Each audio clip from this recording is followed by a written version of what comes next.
Hello and welcome to Latika Takes, a podcast with me, Latika Berg.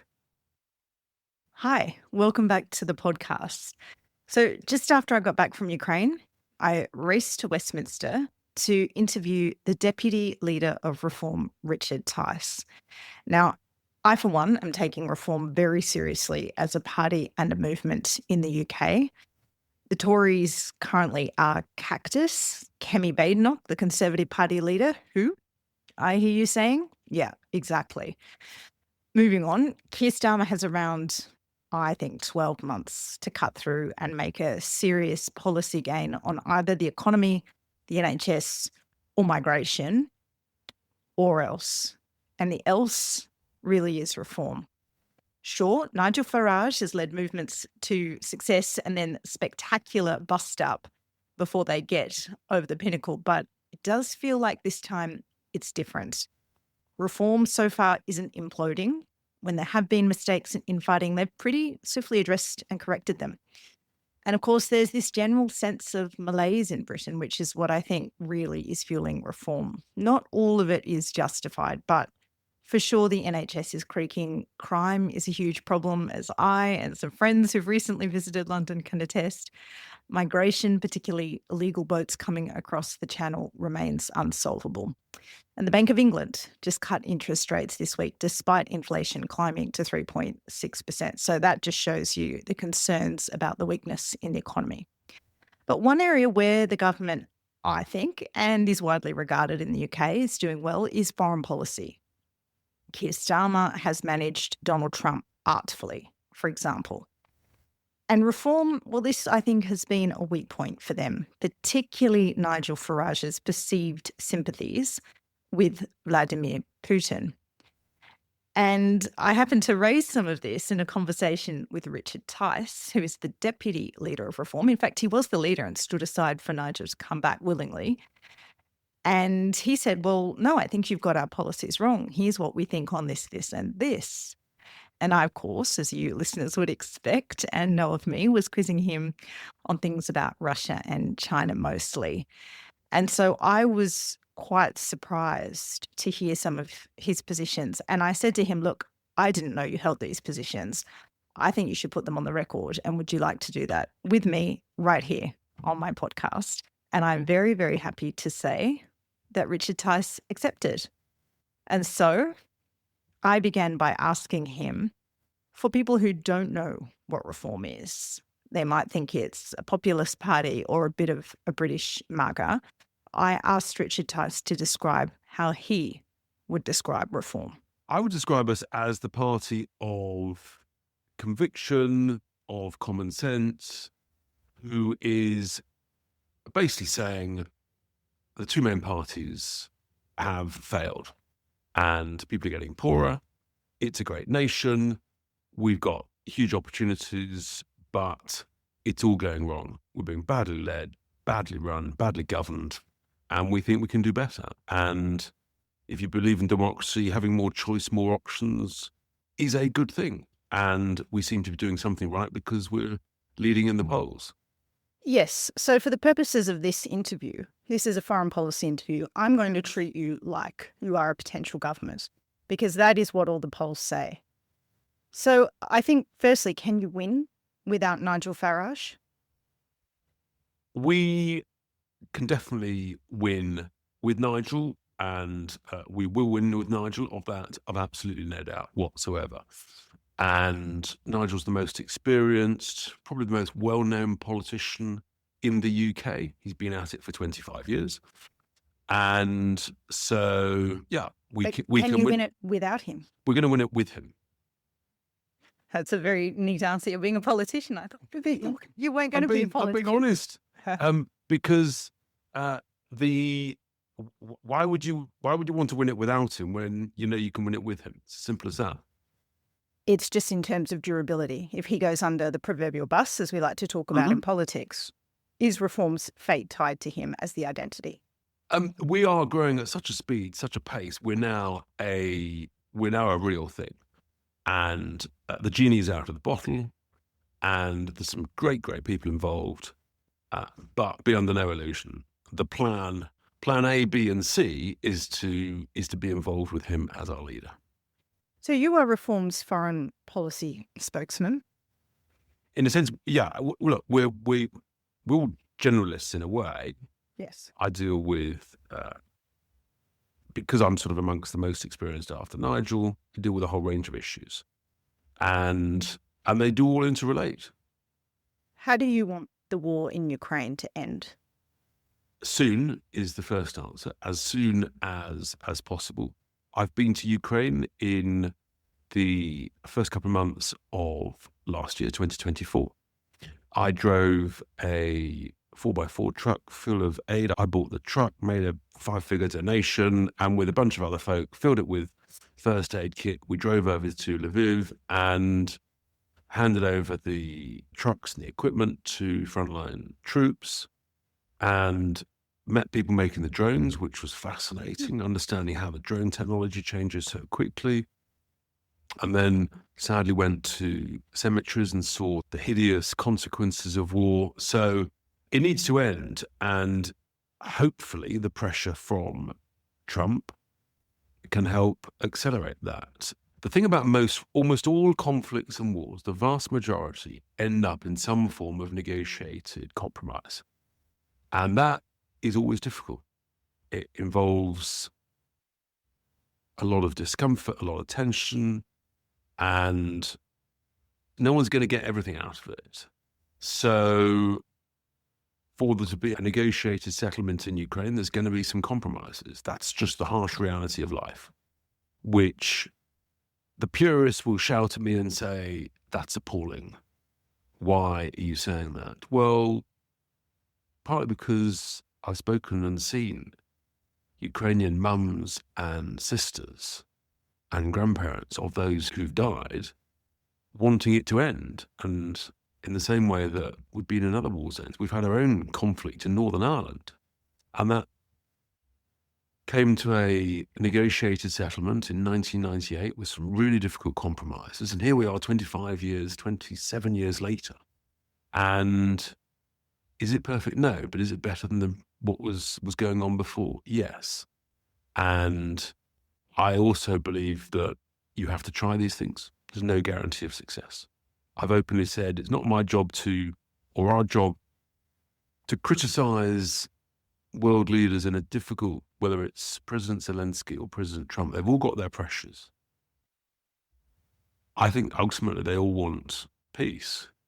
You might want peace on a different basis, but you've got to try for it, and it must be worth trying. Do you think President Putin wants peace? That's a good question to which I genuinely don't know the answer. I think some days you think logically he must do. Other days you think, no, probably not. I don't think anybody apart from Putin knows Putin's mind. So really hard to say. Really hard to say. There's so many factors involved. What happens to him domestically if he came forward with some form of settlement? What are the true economics going on in Russia in terms of to what effect are the sanctions really hitting or not hitting? What is the real state of the Russian military? It's much easier to ask the question than the truth. You look at the commentary from people who are supposed Russian experts. They said the Russian military might would overwhelm Ukraine in a matter of days or early weeks. And actually, it turned out far from the case, partly because of the absolute brilliance and bravery of the Ukrainian troops, the supplies provided by Western nations, but also because actually the Russian troops and kit wasn't as good as people thought. Does Reform support Ukraine joining NATO, and when? Yeah, good question. So just go back in history a bit, because it's really important, the context of this. This is not a sort of a once in a lifetime discussion. Back in 2008, at the NATO summit in Europe, the US was supporting a motion for Ukraine to join NATO. Okay? And it was Germany and France who said no. And I think I'm right in saying that the Brits barely showed up. So this has now gone full circle, where I think that we've got a number of of European nations saying yes. You've got the US, I think, more thoughtful. And Well, the US says no. So why is that a more thoughtful approach? because their approach varies a bit. And one country might say 1 year, we're all democracies. So if you have a different president, you might have a different position a year later. I think actually the more important thing is, what are the security guarantees provided by NATO stroke the West stroke the US in a negotiated settlement? That's the big question. Because to get an enduring peace, you have to have robust security guarantees that deter Russia stroke Putin from ever trying any of that nonsense again there, and the threat of it elsewhere. Let's not forget elsewhere. So I think that's really that's the critical thing. But they say it's NATO. They say They the being Ukrainians Ukraine. say the best security guarantee for Ukraine Yep. is membership of NATO. And the evidence shows that the other Balkan states that joined NATO, Putin hasn't gone across. But there are some difficulties with it. And Being? well, part of the difficulty is it's part of the uncomfortable compromise of, if you want to get to an enduring settlement, if you want to get to peace and a ceasefire, do you make that the absolute red line? Or is there another way of designing it so that you get to a variant colour that gets you to a peace? So I don't think you should be openly and publicly, I don't think you should be absolutely prescriptive on saying, without this, it's a non-runner, because that I don't think is reality. Reality is, what are the guarantees that the US and NATO nations will provide? That's the real deal. So let me put it, for example, a different way. If Putin said, okay, we're right on a deal, but the absolute break point for him is if Ukraine joins NATO within a defining period. Does everyone walk away and say, no, let's keep killing each other because Ukraine wants to join NATO? Or do you say, well, there might be a different way of doing this? And that's what negotiation is all about. And those negotiations, bluntly, are done best behind closed doors, as opposed to in front of the world's media. But that is also a question of sovereignty. And at some point, if we accept Ukraine as a sovereign country... Well, we've always accepted Ukraine as a sovereign country. That membership of NATO is not a definition of sovereignty. But you're outsourcing their choice to Russia. That's the point, isn't it? You're not outsourcing the choice. You're trying to negotiate from. No one's in position A. That's the bottom line. If you want to get to a peaceful solution where, as a sovereign nation, you can make a choice, you wouldn't start from here. We are where we are. It's a hideous place, and Putin's to blame for the place we're in. But if you want to get out of it, you've got to look at all the various pieces on the map, of which NATO membership is one of them, and see if behind closed doors you can get to an acceptable settlement. Do you agree with Nigel Farage, who has previously said that NATO expansion provoked the war, and that he admires Vladimir Putin as a political operator? So neither of those two things are correct. They were taken out of context by the mainstream media to suit their objective of trying to basically knacker Nigel and reform. That's their sole objective. And there's only one person who's provoked this Ukraine war, and that is Putin. But Nigel has been pretty consistent for much longer than any other politician banging on about this at the moment in Western nations. Nigel was speaking about the risks in Ukraine over a decade ago. So he's got a lot of experience on this. And that understanding and those warnings that he gave should be recognised. And I think that we all know who's caused this war. We all know why it's carrying on, because at the moment it does suit Putin. But we're clear, we want peace, and you've got to be prepared to think outside the box and try for peace and negotiate for peace, knowing that that will involve some difficult compromises. What would you like to see happen to the frozen Russian assets? I've spoken in the House of Commons on a number of occasions about this. and have said that we should be using it all. We should take it all and use it all. You can have a debate about where you use, what percentage you use for currently defending Ukraine, what percentage you use for rebuilding Ukraine, what percentage you use for repaying some of the Western monies, loans, and kit. But the key thing is we should use it, not just the interest, but use the lot of it. Why do you have that view? Why? Because I think it's one of the things that would upset Putin the most. And in terms of helping get to a ceasefire and a negotiated settlement, he is a man who, what we do know about him is he likes money, lots of it. He views that money as his own. And if the West takes it, then I think that will bring him into a different place. So you do want to see Putin punished for what he's done? Yes, I think we all want to see, most important of all, we all want to see peace. And we want to see a ceasefire, peace, and then a rebuilding of Ukraine. And we've got to try, frankly, you have to try things to get to places. And I just don't buy this British Foreign Office line of it's too complicated. It might upset a few people. I don't care if it's complicated. Work 24/7. Make it uncomplicated. If you say you can use the interest, you can use the capital. I've spoken to some very experienced people in the space. We can use it. We should use it. I think we've got, give or take, $30 billion worth in the UK, $300 billion worth, give or take, in the West.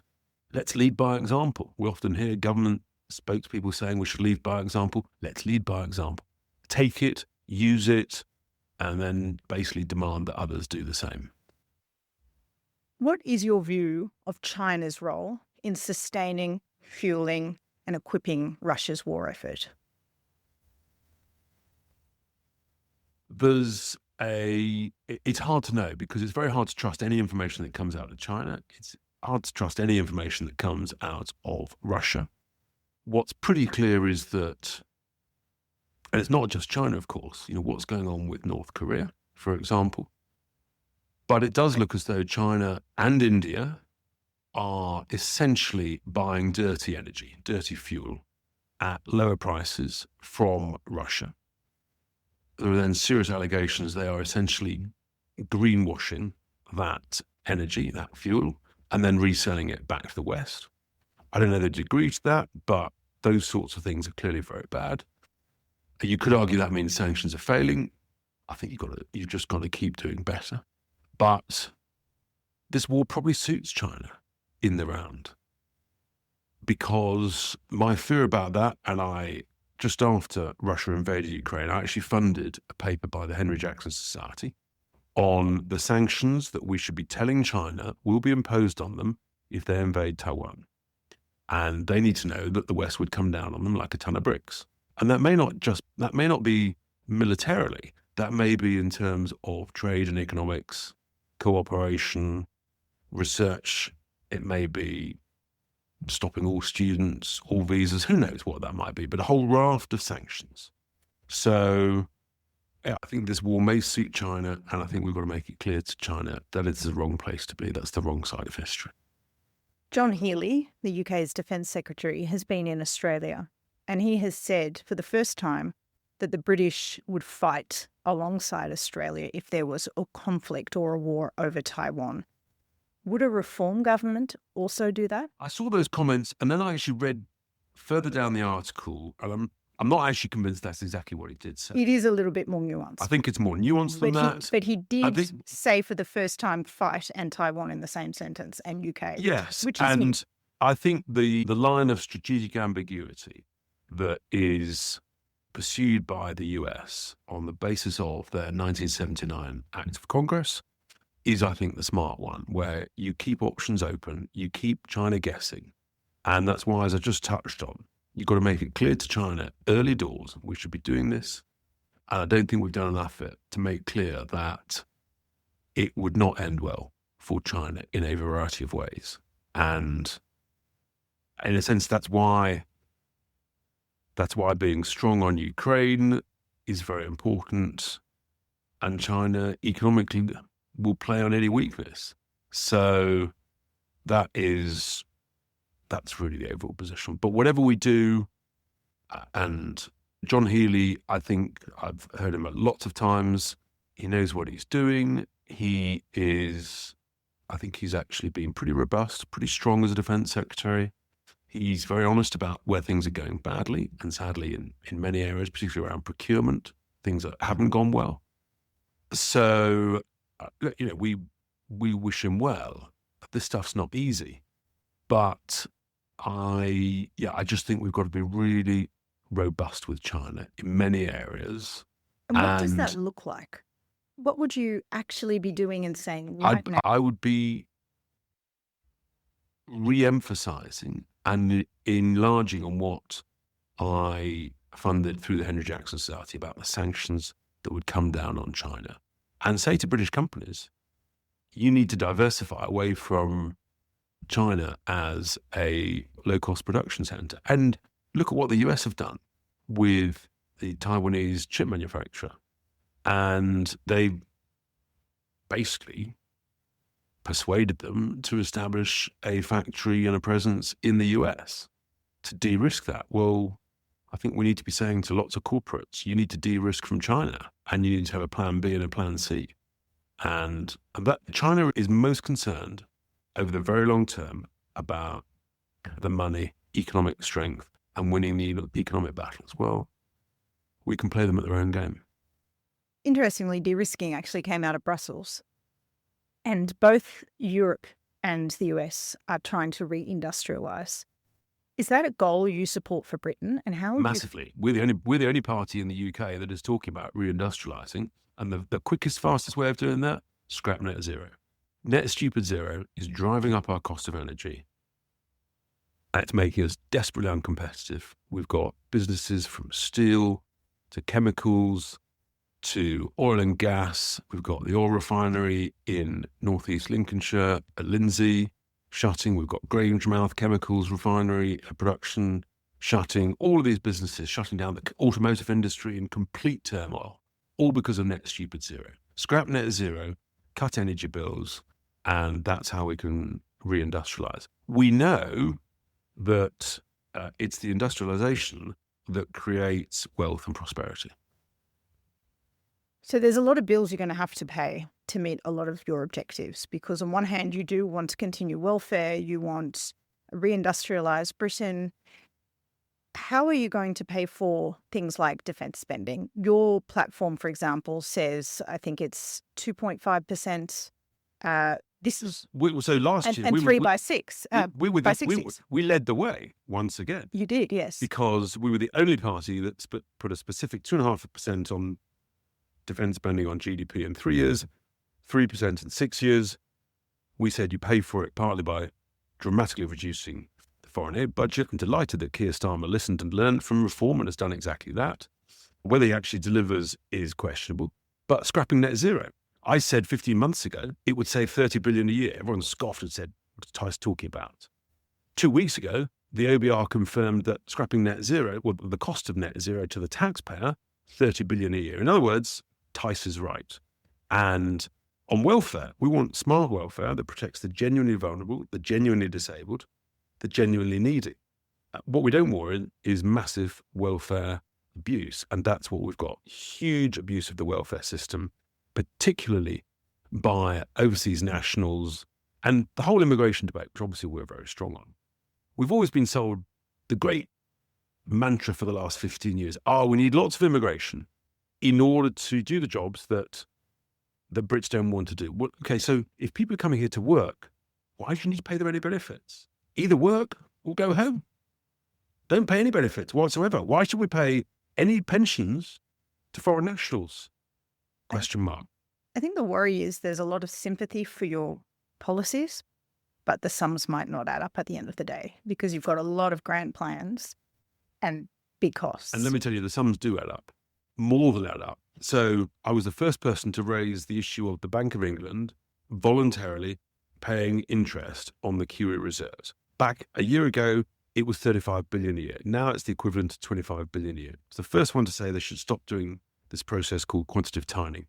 Economists now accept my numbers were right. You can have a debate about the percentage, but basically most economists now admit I was right on the principle. I just touched on the cost of net zero. Been proven right on that.